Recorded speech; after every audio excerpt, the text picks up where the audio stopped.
You tell me when you're ready. Yep. Okay, I guess we're ready to go. So I want to call to order the January 12th, 2026 special council meeting. It's budget for public input, and we're starting at 5 o'clock tonight, followed by a regular council meeting at 6. Good God. There was the land acknowledgement. Where did it go? Oh, God. In the spirit of reconciliation, we acknowledge that the land upon which we gather is unceded Mi'kmaq territory. Epiwik, Prince of Rhode Island, Mi'kmaqi, is covered by the historic treaties of peace and friendship. We pay our respects to the indigenous Mi'kmaq people who have occupied this island for over 12,000 years, past, present, and future. So second tonight is the approval of the agenda. Moved by Councillor Spins, second by Councillor Van Donkersgoed. All in favor? Okay, motion carried. And the third item is public comments to the budget. Now we have several submitted. Do we? No, we didn't have. Oh, sure, it's the budget. Okay, so we do have one speaker. Charlie, if you'd like to come to the podium and speak on any input you have on our budget.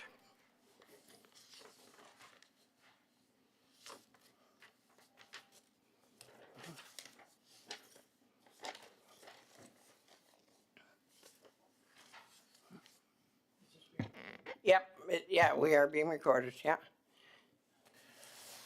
Good evening, Charlie Hicken. Last Saturday evening, I received a copy of Three Rivers Water and Wastewater Master Plan produced by CBCL and delivered to Dorothy McDonald in August 2022. On Sunday and earlier today, I studied this plan. It's a lot of material, but with a short time frame to digest it, I would make the following suggestions based on recommendations from this plan. Development of a capital maintenance and monitoring budget for both Georgetown and Montague. Install flow monitoring equipment on both water and sewer lines to better make informed decisions on repairs, upgrades, and expansion of these systems. Prioritize twinning of the potable water line under Montague Bridge, as failure of this line would result in all residents and businesses on the south side suffering greatly. This can be emphasized by a water main in Calgary failing twice within 1 year, putting those residents and businesses under undue hardship. Also, loss of fire hydrant water could result in catastrophic outcomes.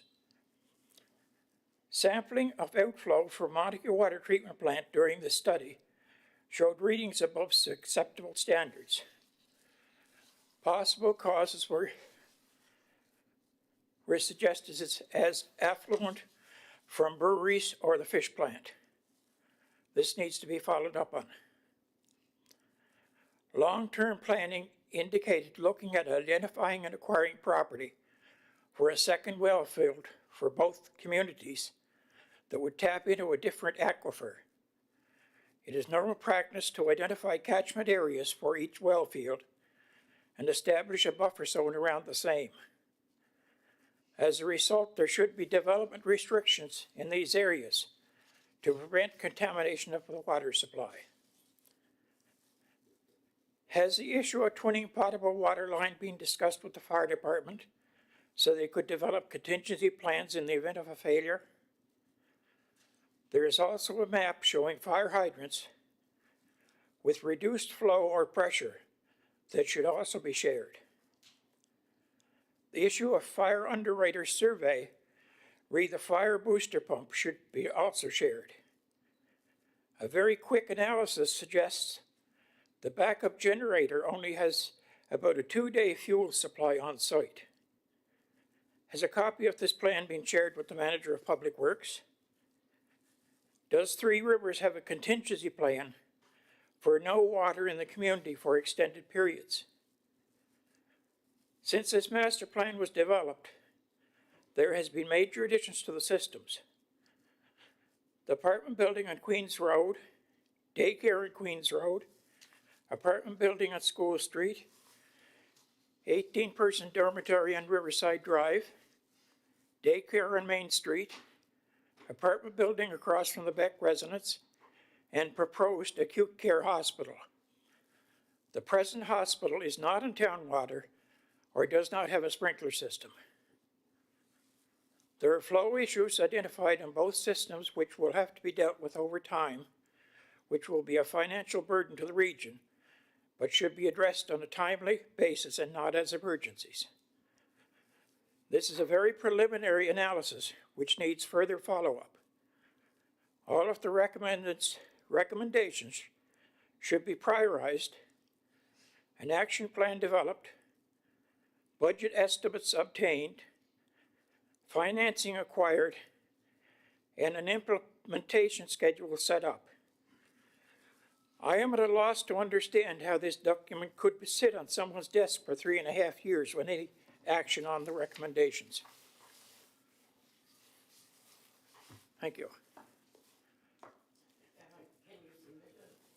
Sorry. Can you submit a copy of that to I can us? give you a copy of that right now.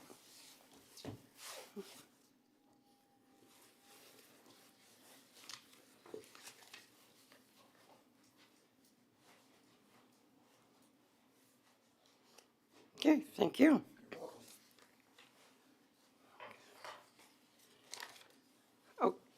Okay. Okay, thank you, Charlie.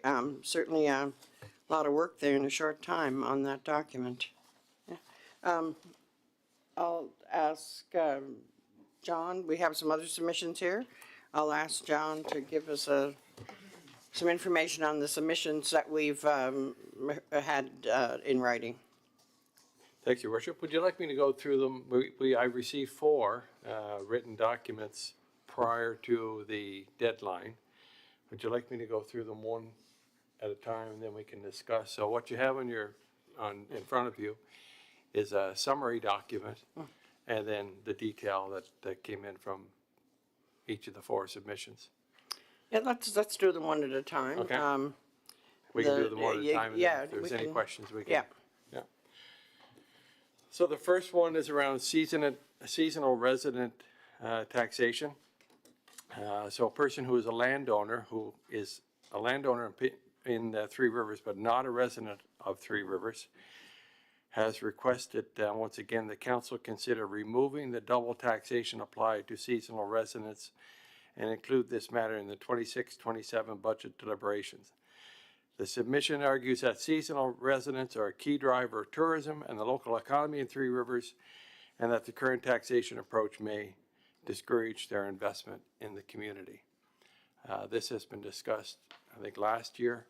I didn't get a chance to do the analysis on what we received from the taxation of seasonal residents, but I can't put that together if that's something that council wishes to pursue. Any comments or questions? Alan, go ahead. Yeah, status quo is fine with me for the double taxation on seasonal residents. Any other comments? Wayne, go ahead. I think it'd be worth looking at to see what actually came in and let everybody know where finance stand in that department, so. Okay, John, go ahead. Thank you, Your Worship. I, along with Alan here, Councilman Rowe, we're not the only community municipality that does this. It's quite common, not only in this province, but in others. We looked at that before it was implemented. I'm okay with status quo on this as well. Okay. So we got 2 status quo and 1 to look into. 3 status quo. 3 status quo. Okay.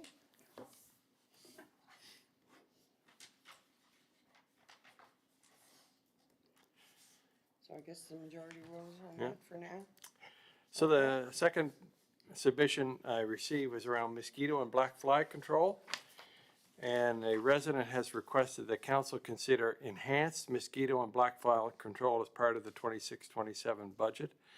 The resident is from Brudenell, and I do know we cover some black fly control there. It was done prior to amalgamation, and it's still done in the same manner it was before. The submission notes that insect levels have increased since amalgamation and are negatively affecting residents' ability to use their yards, decks, and outdoor spaces, particularly for families with young children. The resident also highlighted the impact on visitors and tourism, stating that guests from outside the community frequently comment on the severity of the issue. They've offered to provide photos and written statements to support their concerns, and are seeking action beginning in the spring of 2026. I would, after discussing with staff this afternoon, I would reach out to the resident and get a sense of where their location is, because they may be in the area where there is currently treatment. And from what I understand, that we do tax the residents of Brudenell who are in the affected area to offset the costs. So I'll reach out to that resident and get a bit more information and bring it back to council. Okay, go ahead, Wayne. John, did you say they're looking for more?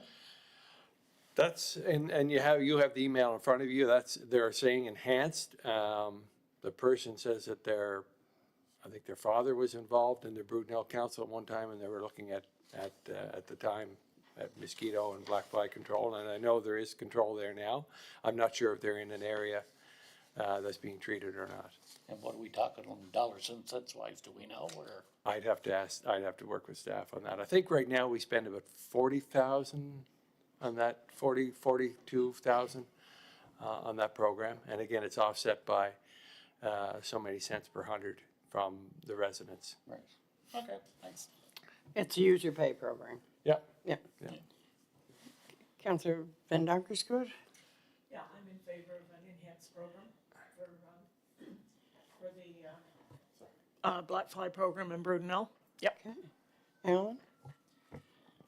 Yeah, I'd just like to point out that as a member of the Wim Road Black Fly Program, if there's currently areas being treated, there's only so much you can do with the Black Fly Program. Obviously, mosquitoes are not a part of this program, so if it's a mosquito issue, there's nothing you can do about mosquitoes. The Black Fly Program involves a chemical called Vectobac, and they apply it. There's volunteers applied on the Wim Road, and I'm sure it's the same thing with the provider in Brudenell. But there's only certain times of the year you can apply that. So to spend more money in a certain area may not actually do much for their program. Maybe if it's in an area, like you say, that's not being treated, we can look at expanding. But as far as enhancing, you really can't do much other than treat it several times at certain peaks when water starts running at the start of the year. So expand the area, yes, but you can't enhance the program. I'll just make a comment. Councilor Monroe is 100% correct. I used to be a licensed Vectobac provider, and I'm not a volunteer with the council in Bonshaw, and you do it so many times a year, so much per area based on flow and stream width, and there's only so much you can do. And again, mosquitoes are not part of the program. So we're gonna leave, so we'll leave that at, we're gonna find out where the resident is and get more details on them, okay? Okay, we'll move on to the next one. So the third submission was a proposal on the capital budget, and it's for a fenced dog park in Cardigan, and this is something we've heard from residents in the Montague areas too, as well. But a proposal has been submitted to create a fenced dog park in Cardigan located on the Chapel Road adjacent to the J.D. McIntyre Ball Complex and the Cardigan River Recreational Trail. The project would provide a safe, designated off-leash area for residents and visitors, address concerns about dogs being exercised off-leash in the community, and enhance recreational and tourism amenities in Three Rivers. The proposed dog park would be approximately 0.1 acres and enclosed with a 6-foot chain link fencing, including a double gate entry and pedestrian gates. The estimated capital cost that the proponent is proposing is $8,000 to $12,000, with optional amenities such as benches, signage, and water station, potentially adding $1,500 to $4,000. Ongoing operating costs would be minimal as garbage collection and grass cutting are already provided for the site, though some snow removal and minor repairs would be required. The submission notes that there are currently very limited fenced dog parks in Kings County, and that a Cardigan location would serve both residents and visitors. The project is supported by local community organizations, including the Cardigan Bay Development Group, and is proposed as a 5-year pilot with an option to expand to other villages if successful. Now, I will note that the area that the proponent is proposing for the dog park does not belong to Three Rivers. That was an area that actually that I think the town sold to the provincial government to allow for the parking for the trail there several years ago. So that is a bit of a consideration that would have to we would have to look at. Okay, comments on this proposal? Alan? Yeah, I'm fine with looking into this and seeing where we can go with it. John? Yeah, we can look into it, but I really want to know what other municipalities, all the pros and the cons. I'm not in favor of this. I know a lot of council are, but I think it's a lot of maintenance, extra work for our maintenance department. I do look at the Surrey one when we go up, visit that area every once in a while, and to my knowledge, very, very seldom used. I even walk in around it and there's very little, not even footprints. So I know some people would use it, but I think it's I'd want to see an awful lot more, I want to see a lot more pros than cons. Go ahead, Wayne. Well, I always said no to this for years, whether it was Monica Council or Three Rivers.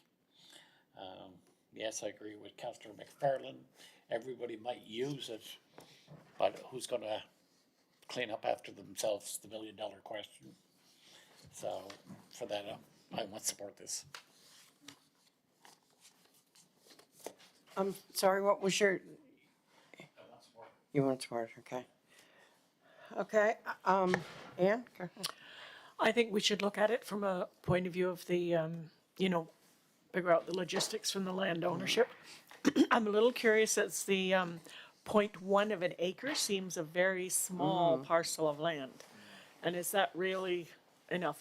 I'm just trying to picture, my lot's about an acre lot, and if I took 0.1 of that, that does not seem to be a very big area. So whether this is the best location for it or not, I don't know, but we can start there. Just a few comments myself on that. I've had a number of people over the years request dog park in Montague, as Wayne and John know.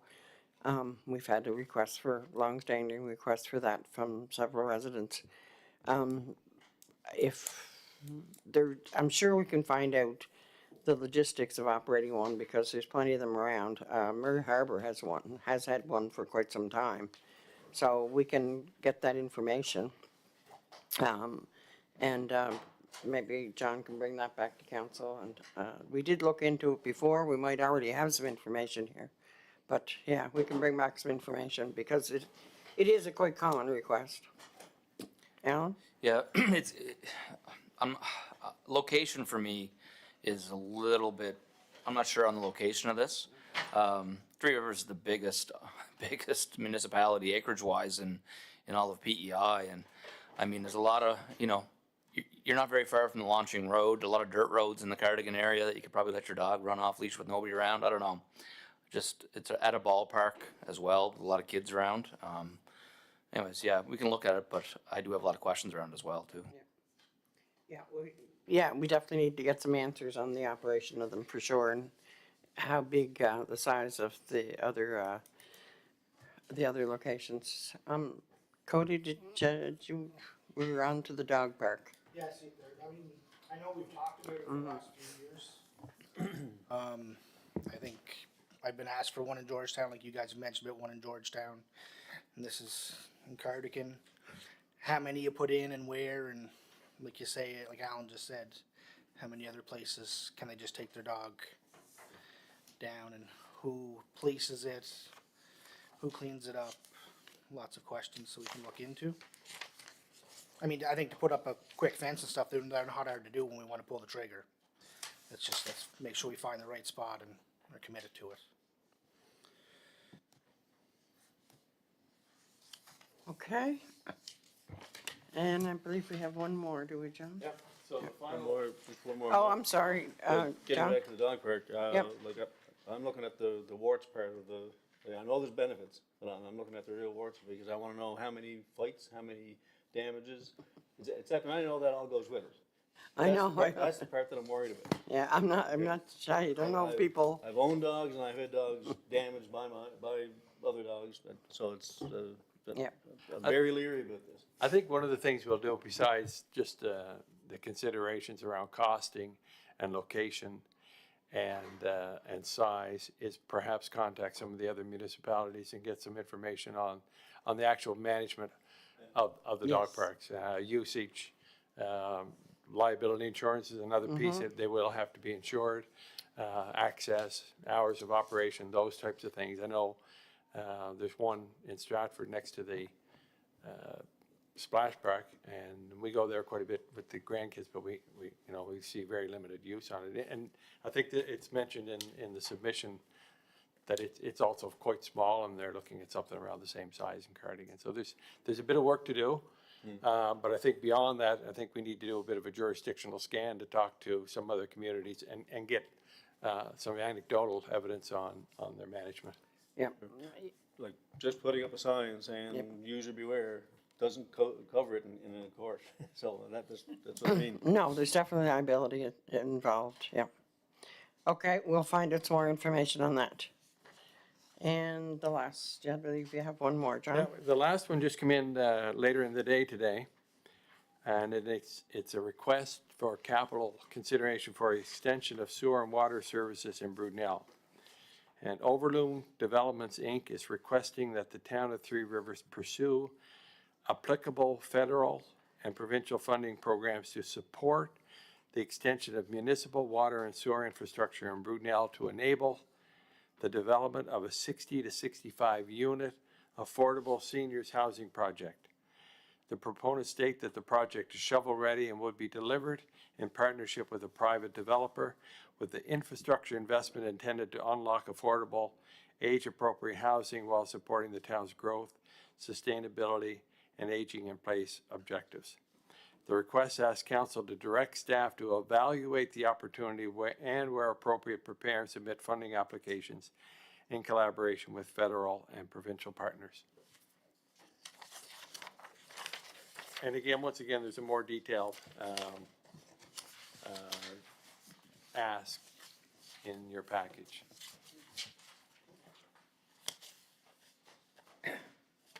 So from what I understand, the proponent is looking at a piece of property off the AA McDonald Highway for 60 to 65 unit development for seniors, and is looking for support or assistance on the sewer and water infrastructure. Okay, comments when you've had a few minutes to look that over? Do we have any idea how far this is from our, the closest water and sewer? I in a quick discussion with the proponent, she did provide me with some information where it is, but I would have to go back Okay. again and get the exact PID and a bit more information around it. Yeah, okay. But I think the request is simply for council to direct staff to do some investigation. Yeah, I'm fine investigating and looking into this. Okay. Anybody else? Look into it, okay. So Cody? do we know though, is this down the Robinson Road or the Brunel Point Road, or? I believe it's in behind where Ellsworth's Auto used to be, or in behind where the golf area is. Nicholson. Somewhere in behind there, I Nicholson. believe. Yeah. There's a lane there called, or a road called Nicholson. It's along there somewhere. So our water and sewer is close to there, It goes we Right have- there. Now with the Right extension, there. we go right by it. right by it, yeah. Okay. Alan? I guess I just need some more information too, like, Yep. you know, all the residents had to pay out of pocket along there to hook up, so I'd like to see why. Yeah, need a lot more information here. Yeah, definitely, yep. There's some sewer and water rules that we'd have to follow too. And, Yeah, there's definitely, we have to follow all the rules the same as we do for anybody else. Any other comments? Go ahead, Wayne. Yeah, it'd be great to let the staff have a long, Okay. hard look at it and get back to us with that, with everything, so. I think it's a real good idea. Certainly a decent number of units, for sure. Okay, do we have anything else? we have no more written or presenters. If council wishes, we could do a quick roundtable if any of you have anything on your wish list. We did meet this afternoon. Our second meeting as a management team, and we have an operational budget that is pretty close to being ready to present to council again. Just a few tweaks from where we're at. But, you know, usually we do a roundtable, we can do a quick one now, or we can recess until 6 o'clock, whatever you folks decide. Okay, let's do a quick roundtable then. I know John has a request that's always long-standing.